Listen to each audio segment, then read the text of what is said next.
ಆಕಾಶವಾಣಿ ವಾರ್ತೆಗಳು ಓದುತ್ತಿರುವವರು ಎಚ್. ಚೇತನಾ ರಾಜೇಂದ್ರ. ಮುಖ್ಯಾಂಶಗಳು: ಸೀಶೆಲ್ಸ್ ಸ್ವಾತಂತ್ರ್ಯದ ಸುವರ್ಣ ಮಹೋತ್ಸವ ಆಚರಣೆಯಲ್ಲಿ ಮುಖ್ಯ ಅತಿಥಿಯಾಗಿ ಪ್ರಧಾನಿ ನರೇಂದ್ರ ಮೋದಿ ಭಾಗಿ. ಯುಕೆ ಪ್ರವಾಸ ಸಂಪನ್ನಗೊಳಿಸಿ ಉನ್ನತ ಮಟ್ಟದ ನಿಯೋಗದೊಂದಿಗೆ ಗ್ರೀಸ್ಗೆ ಕೇಂದ್ರ ಸಚಿವ ಪಿಯೂಷ್ ಗೋಯಲ್ ಭೇಟಿ. ಅಮೆರಿಕ ಇರಾನ್ ಸಂಘರ್ಷಕ್ಕೆ ತಾತ್ಕಾಲಿಕ ವಿರಾಮ, ನಾಳೆಯಿಂದ ಮಾತುಕತೆ ಆರಂಭಿಸಲು ಸಹಮತ. FIH hockey pro league penalty ಶೂಟೌಟ್ನಲ್ಲಿ ಇಂಗ್ಲೆಂಡ್ ವಿರುದ್ಧ ಭಾರತಕ್ಕೆ 3-2 ಗೋಲುಗಳ ಜಯ. ಫಿಫಾ ವಿಶ್ವಕಪ್ ಫುಟ್ಬಾಲ್ ನಾಕೌಟ್ ಹಂತ, ದಕ್ಷಿಣ ಆಫ್ರಿಕಾ ವಿರುದ್ಧ ಕೆನಡಾಗೆ ಜಯ. ವಾರ್ತೆಗಳ ವಿವರ. ಸೀಶೆಲ್ಸ್ ದೇಶದ ಸ್ವಾತಂತ್ರ್ಯದ 50ನೇ ವರ್ಷದ ಸುವರ್ಣ ಮಹೋತ್ಸವದ ರಾಷ್ಟ್ರೀಯ ದಿನಾಚರಣೆಯಲ್ಲಿ ಪ್ರಧಾನಿ ನರೇಂದ್ರ ಮೋದಿ ಗೌರವ ಅತಿಥಿಯಾಗಿ ಪಾಲ್ಗೊಂಡಿದ್ದರು. ಇದರೊಂದಿಗೆ ಐತಿಹಾಸಿಕ ಗೌರವಕ್ಕೆ ಪಾತ್ರರಾದ ಭಾರತದ ಮೊದಲ ಪ್ರಧಾನಮಂತ್ರಿ ಎಂಬ ಹೆಗ್ಗಳಿಕೆಗೆ ಅವರು ಪಾತ್ರರಾಗಿದ್ದಾರೆ. ಉಭಯ ದೇಶಗಳ ನಡುವಿನ ನಿಕಟ ಮತ್ತು ವಿಶೇಷ ಪಾಲುದಾರಿಕೆಯ ಅಂಗವಾಗಿ ಭಾರತೀಯ ಭೂಸೇನೆ ಮತ್ತು ನೌಕಾಸೇನೆಯನ್ನೊಳಗೊಂಡ ಜಂಟಿ ರಕ್ಷಣಾ ಪಡೆಯ ತುಕಡಿ ಹಾಗೂ ಭಾರತೀಯ ನೌಕಾಸೇನೆಯ ಬ್ಯಾಂಡ್ ತಂಡ ಅಲ್ಲಿನ ಪರೇಡ್ನಲ್ಲಿ ಭಾಗವಹಿಸಿದ್ದವು. ಇದರ ಜೊತೆಗೆ ಭಾರತದ ಸುದೀರ್ಘ ಸ್ನೇಹದ ಸಂಕೇತವಾಗಿ ಭಾರತೀಯ ನೌಕಾಸೇನೆಯ ಐಎನ್ಎಸ್ ತರ್ಕಶ್ ಮತ್ತು ಐಎನ್ಎಸ್ ಇಕ್ಷಕ್ ಯುದ್ಧ ನೌಕೆಗಳು ವಿಕ್ಟೋರಿಯಾ ಬಂದರಿನಲ್ಲಿ ತಂಗಿದ್ದವು. ಈ ಐತಿಹಾಸಿಕ ಸಂದರ್ಭದಲ್ಲಿ ಪ್ರಧಾನಿ ಮೋದಿ ಸೀಶೆಲ್ಸ್ನ ಜನತೆಗೆ ಭಾರತದ ಪರವಾಗಿ ಶುಭ ಹಾರೈಸಿದರು.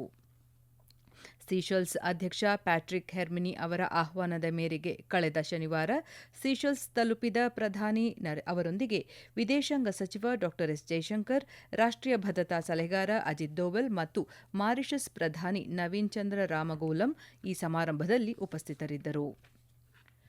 ಪರಿಸರ ಸಂರಕ್ಷಣೆ ಮತ್ತು ಸುಸ್ಥಿರ ಅಭಿವೃದ್ಧಿ ವಲಯದ ನಾಯಕತ್ವಕ್ಕಾಗಿ ಪ್ರಧಾನಿ ನರೇಂದ್ರ ಮೋದಿ ಅವರಿಗೆ ಸೀಶೆಲ್ಸ್ ದೇಶದ ಅತ್ಯುನ್ನತ ನಾಗರಿಕ ಪ್ರಶಸ್ತಿಯಾದ guardian of the blue horizon ಗೌರವವನ್ನು ನೀಡಿ ಪುರಸ್ಕರಿಸಲಾಗಿದೆ.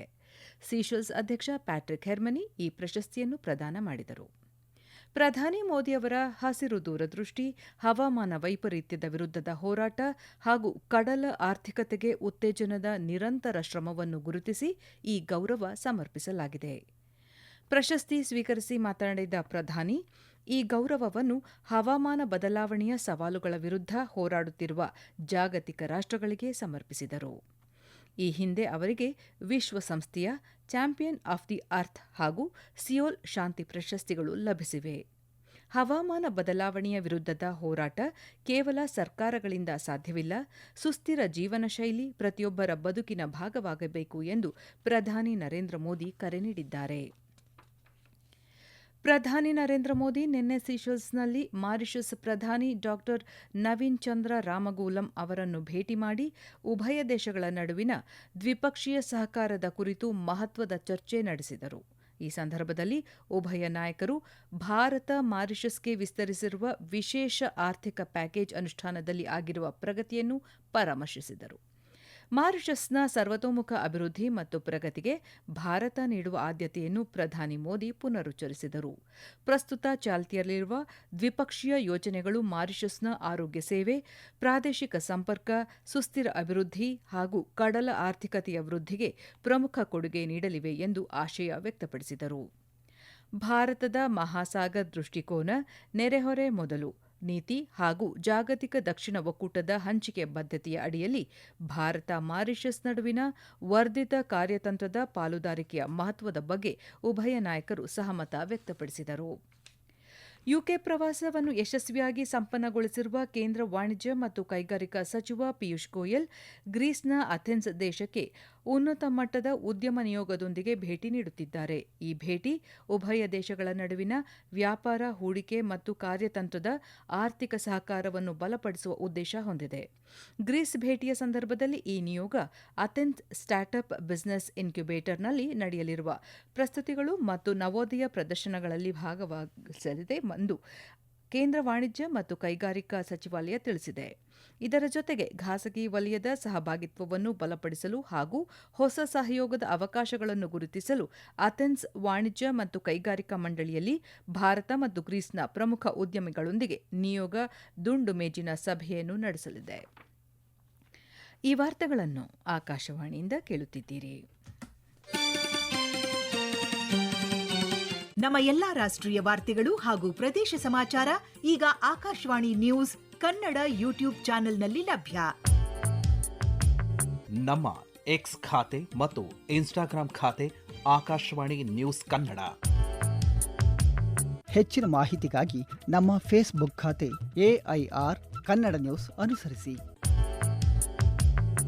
ಮಾಹಿತಿಯ ಹೂರಣ ವಾರದ ಕಾರ್ಯಕ್ರಮ ಪ್ರಚಲಿತ ವಿದ್ಯಮಾನ ಪ್ರತಿ ಬುಧವಾರ 9:15.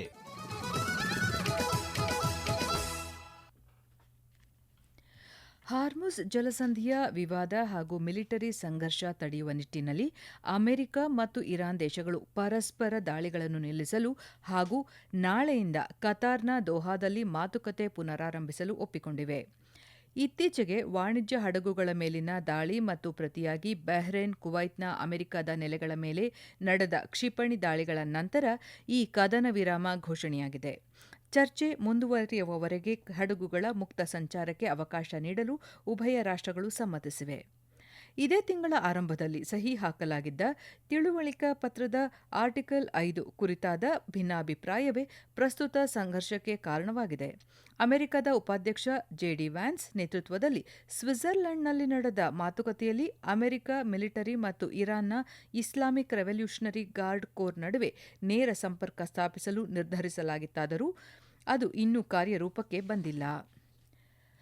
ಔಷಧಿಗಳು, ಶಸ್ತ್ರಚಿಕಿತ್ಸಾ ಸಾಮಗ್ರಿಗಳು ಹಾಗೂ ವೈದ್ಯಕೀಯ ಉಪಕರಣಗಳ ಖರೀದಿಯಲ್ಲಿ ಭಾರೀ ಪ್ರಮಾಣದ ಅಕ್ರಮ ಎಸಗಿದ ಆರೋಪದ ಮೇಲೆ ದೆಹಲಿಯ ಭ್ರಷ್ಟಾಚಾರ ನಿರೋಧ ಶಾಖೆ ACB ಅಂದಿನ ಆರೋಗ್ಯ ಸೇವೆಗಳ ಮಹಾನಿರ್ದೇಶಕಿ ಡಾ.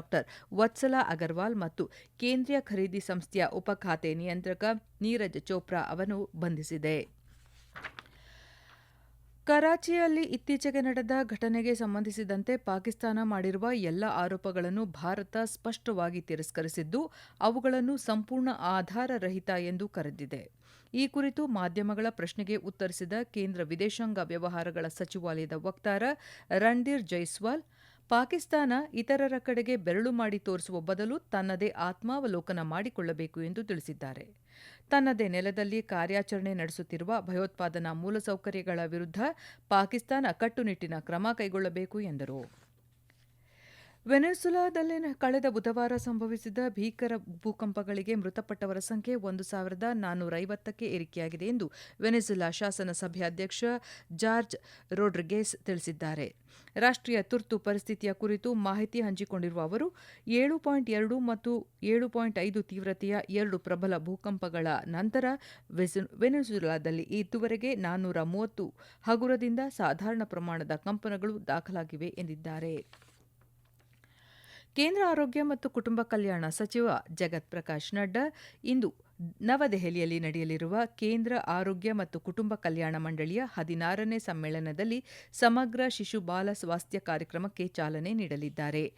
ಆರೋಗ್ಯ ಮತ್ತು ಕುಟುಂಬ ಕಲ್ಯಾಣ ಸಚಿವಾಲಯದ ಪ್ರಕಾರ ಮೊದಲ 3 ವರ್ಷಗಳು ಸಂಪೂರ್ಣ ಆರೈಕೆ ಪರಿಕಲ್ಪನೆಯಡಿ ಈ ಕಾರ್ಯಕ್ರಮ ಜಾರಿಯಾಗಲಿದೆ. ಜನನದಿಂದ 3 ವರ್ಷದೊಳಗಿನ ಮಕ್ಕಳಿಗೆ ಮನೆ ಹಾಗೂ ಸಮುದಾಯ ಆಧಾರಿತ ಸಮಗ್ರ ಆರೋಗ್ಯ ಸೇವೆ ಒದಗಿಸುವ ಉದ್ದೇಶದಿಂದ ಈಗಿರುವ ಮನೆ ಆಧಾರಿತ ನವಜಾತ ಶಿಶು ಆರೈಕೆ ಮತ್ತು ಮಕ್ಕಳಿಗಾಗಿ ಮನೆ ಆಧಾರಿತ ಆರೈಕೆ ಕಾರ್ಯಕ್ರಮಗಳನ್ನು ವಿಲೀನಗೊಳಿಸಲಾಗುವುದು. FIH ಪ್ರೊ ಹಾಕಿ ಲೀಗ್ನಲ್ಲಿ ಭಾರತ ಪುರುಷರ ಹಾಕಿ ತಂಡ ಇಂಗ್ಲೆಂಡ್ ವಿರುದ್ಧ ಪಂದ್ಯದಲ್ಲಿ ಪೆನಾಲ್ಟಿ ಶೂಟೌಟ್ನಲ್ಲಿ 3-2 ಗೋಲುಗಳ ಅಂತರದಿಂದ ಗೆಲುವು ಸಾಧಿಸಿದೆ. ಲಂಡನ್ನಲ್ಲಿ ನಿನ್ನೆ ನಡೆದ ಪಂದ್ಯ ನಿಗದಿತ ಅವಧಿಯಲ್ಲಿ ಗೋಲುರಹಿತ ಡ್ರಾನಲ್ಲಿ ಅಂತ್ಯಗೊಂಡಿತು. ಹಾಕಿ ವಿಶ್ವಕಪ್ಗೆ ಮುನ್ನ FIH ಪ್ರೊ ಹಾಕಿ ಲೀಗ್ನಲ್ಲಿ ಭಾರತ ಆಡಿದ ಕೊನೆಯ ಪಂದ್ಯ ಇದಾಗಿತ್ತು. ಈ ಗೆಲುವು ತಂಡದ ಆತ್ಮವಿಶ್ವಾಸವನ್ನು ಮತ್ತಷ್ಟು ಹೆಚ್ಚಿಸಿದೆ. ಫಿಫಾ ವಿಶ್ವಕಪ್ ನಾಕೌಟ್ ಹಂತದಲ್ಲಿ ಕೆನಡಾ ತಂಡ ದಕ್ಷಿಣ ಆಫ್ರಿಕಾವನ್ನು 1-0 ಗೋಲುಗಳಿಂದ ಮಣಿಸಿ ವಿಶ್ವಕಪ್ ನಾಕೌಟ್ ಹಂತದಲ್ಲಿ ತನ್ನ ಮೊದಲ ಗೆಲುವು ದಾಖಲಿಸಿದೆ. ಅಮೆರಿಕದ ಲಾಸ್ ಏಂಜಲೀಸ್ನಲ್ಲಿ ನಡೆದ ಪಂದ್ಯದಲ್ಲಿ ಕೆನಡಾ ಸ್ಟೀಫನ್ ಯೂಸ್ಟಾಕಿಯೋ ದ್ವಿತೀಯಾರ್ಧದಲ್ಲಿ ಹೆಚ್ಚುವರಿ ಅವಧಿಯ 2ನೇ ನಿಮಿಷದಲ್ಲಿ ನಿರ್ಣಾಯಕ ಗೋಲು ದಾಖಲಿಸಿದರು. ಕೊನೆಯಲ್ಲಿ ಮತ್ತೊಮ್ಮೆ ಮುಖ್ಯಾಂಶಗಳು. ಸೀಶೆಲ್ಸ್ ಸ್ವಾತಂತ್ರ್ಯದ ಸುವರ್ಣ ಮಹೋತ್ಸವ ಆಚರಣೆಯಲ್ಲಿ ಮುಖ್ಯ ಅತಿಥಿಯಾಗಿ ಪ್ರಧಾನಿ ನರೇಂದ್ರ ಮೋದಿ ಭಾಗಿ. ಯುಕೆ ಪ್ರವಾಸ ಸಂಪನ್ನಗೊಳಿಸಿ ಉನ್ನತ ಮಟ್ಟದ ನಿಯೋಗದೊಂದಿಗೆ ಗ್ರೀಸ್ಗೆ ಕೇಂದ್ರ ಸಚಿವ ಪಿಯೂಷ್ ಗೋಯಲ್ ಭೇಟಿ. ಅಮೆರಿಕ ಇರಾನ್ ಸಂಘರ್ಷಕ್ಕೆ ತಾತ್ಕಾಲಿಕ ವಿರಾಮ, ನಾಳೆಯಿಂದ ಮಾತುಕತೆ ಆರಂಭಿಸಲು ಸಹಮತ. FIH hockey pro league penalty ಶೂಟೌಟ್ನಲ್ಲಿ ಇಂಗ್ಲೆಂಡ್ ವಿರುದ್ಧ ಭಾರತಕ್ಕೆ 3-2 ಗೋಲುಗಳ ಜಯ. ಫಿಫಾ ವಿಶ್ವಕಪ್ ಫುಟ್ಬಾಲ್ ನಾಕೌಟ್ ಹಂತ, ದಕ್ಷಿಣ ಆಫ್ರಿಕಾ ವಿರುದ್ಧ ಕೆನಡಾಗೆ ಜಯ. ಇಲ್ಲಿಗೆ ವಾರ್ತಾ ಪ್ರಸಾರ ಮುಕ್ತಾಯವಾಯಿತು. ನಮ್ಮ ಮುಂದಿನ ವಾರ್ತಾ ಪ್ರಸಾರ 12ಕ್ಕೆ.